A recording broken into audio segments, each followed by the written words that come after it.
Bonjour. Un capteur passif peut être soit une résistance, soit un condensateur, soit une bobine d'impédance variable.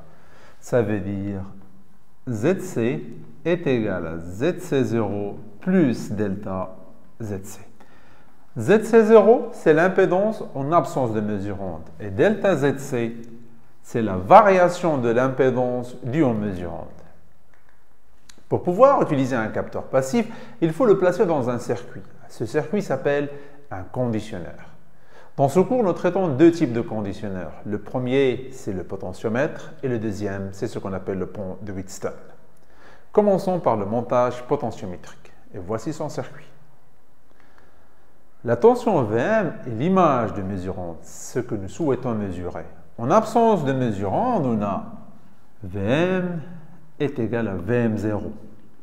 Et en présence de mesurant, on a Vm est égal à Vm0 plus delta Vm. Donc ce qu'on peut dire, c'est Vm0, c'est la tension en absence de mesurante, et delta Vm, c'est la variation de la tension due aux mesurantes. Calculons maintenant l'équation de Vm. Vm est égal à E Zc sur Zk plus Zc, qui est égal à E Zc0 plus delta Zc, donc je remplace Zc par cette équation-là, Zk plus Zc0 plus delta Zc. Ici, qu'est-ce qu'on a? On a une équation non linéaire. Équation non linéaire. Et ici, on a une équation linéaire. Donc, impossible de déterminer delta Vm à partir de cette équation. Pour cela, on va la linéariser. Donc, linéarisation de Vm.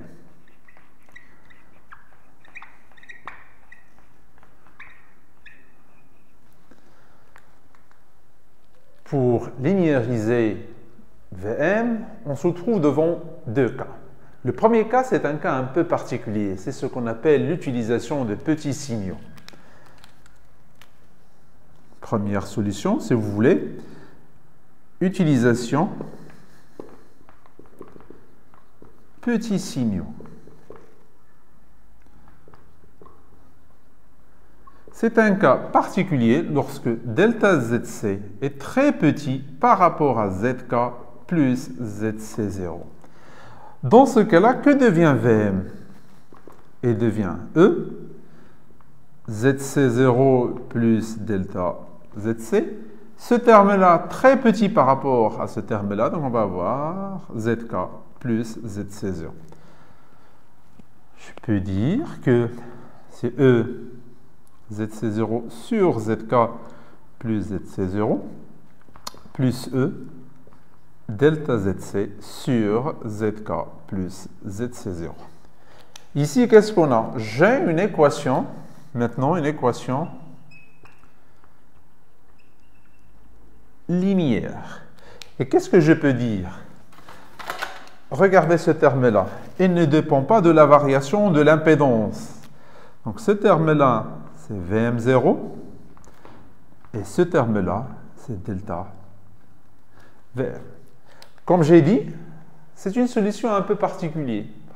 Il faut être dans un cas où delta Zc est très faible par rapport à Zk plus Zc. La deuxième solution, c'est ce qu'on appelle l'utilisation d'un montage push-pull. Comme ça, un montage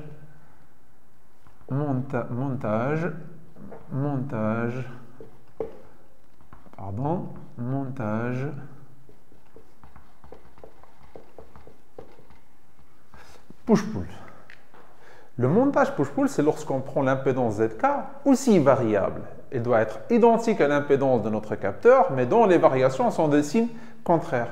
Tout simplement, on va prendre Zk est égal à Zc0 moins delta Zc. Donc, si notre capteur, c'est plus delta Zc, Zk, ça sera moins delta Zc. Et dans ce cas-là, que devient Vm? Vm est égal à E, Zc0 plus delta Zc. Zk, c'est ZC0 moins delta ZC plus ZC0 plus delta ZC. Moins delta ZC plus delta ZC. On va avoir un truc de la manière suivante. Pardon. E est égal à ZC0 plus delta ZC sur ZC0 plus ZC0, donc c'est 2 ZC0 est égal à E. ZC0 sur 2 ZC0 plus E delta ZC sur 2 ZC0. E sur 2 plus E delta ZC sur 2 ZC0. Ici, encore une fois, qu'est-ce qu'on a? On a une équation. Je vais le mettre en haut, pardon. Donc, c'est une équation linéaire. Maintenant, oui, on peut déduire. Maintenant, oui, je peux déduire l'équation de VM0 et l'équation de delta VM.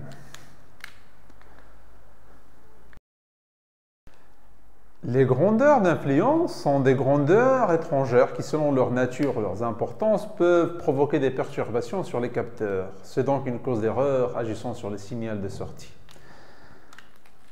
VM, en fait, est égal à VM0 plus delta VM plus dVm.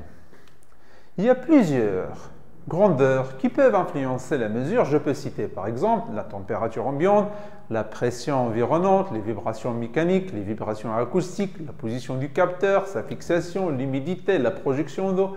Il y en a plusieurs grandeurs qui peuvent influencer la mesure. Donc ici, vous allez me dire, ces deux équations ne sont pas identiques. Moi, je vous dis que oui. Pourquoi? Parce que tout simplement, dVm doit être égal à 0. Et là, on parle de ce qu'on appelle la compensation du grandeur d'influence.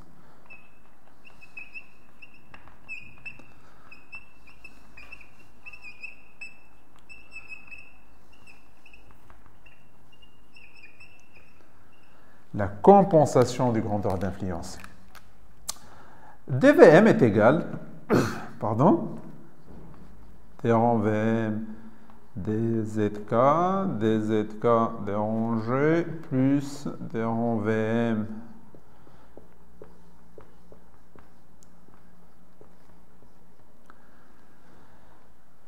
Comment je peux expliquer cette équation? Tout simplement, les grandeurs d'influence agissent sur les impédances et les impédances agissent sur la tension de sortie. Pour que dVm soit égal à 0, compensation des grandeurs d'influence, il faut que ce terme-là soit égal à 0, sachant que ce terme-là n'égale pas à 0. Donc, dVm, donc bien d rond Vm dZk, Zk, G plus dVm dZc, dZc, dG doit être égal à 0.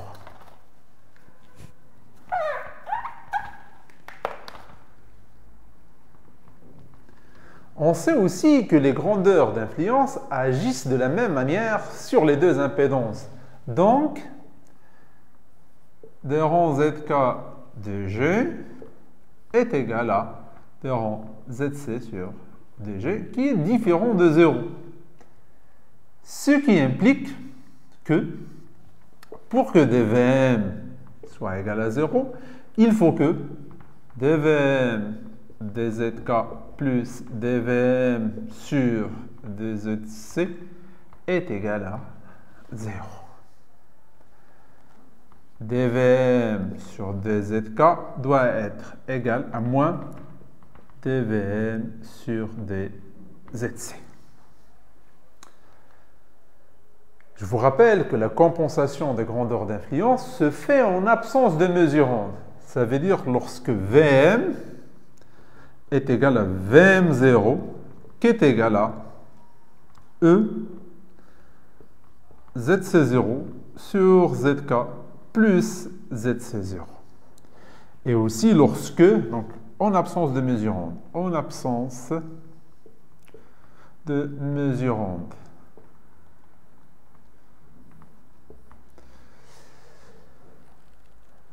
Et dans ce cas-là, dVm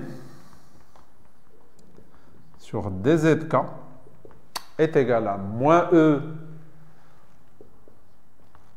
zc0 sur zk plus zc0 au carré et dVm sur dzc0 est égal à E zk sur zk plus zc0 au carré. Donc, pour avoir cette égalité ici, il faut que moins E zc0 sur zk plus zc0 au carré soit égal à moins ce terme-là, donc moins E zk plus zc0 au carré, ce qui implique, pour avoir la compensation des grandeurs d'influence, il faut que zk soit égal à zc0. Donc, si, en absence de mesurande, vous prenez zk est égal à zc0, vous avez directement la compensation des grandeurs d'influence. Chose qu'on trouve directement dans les montages push-pull, parce que les deux impédances sont identiques en absence de mesurande. Il faut savoir que le montage potentiométrique est un montage très sensible aux fluctuations de E, la tension d'entrée, car il est directement proportionnel. Il faut savoir aussi qu'il existe des cas où on a, je vais les mettre ici, il existe des cas où delta Vm est très petite par rapport à Vm0.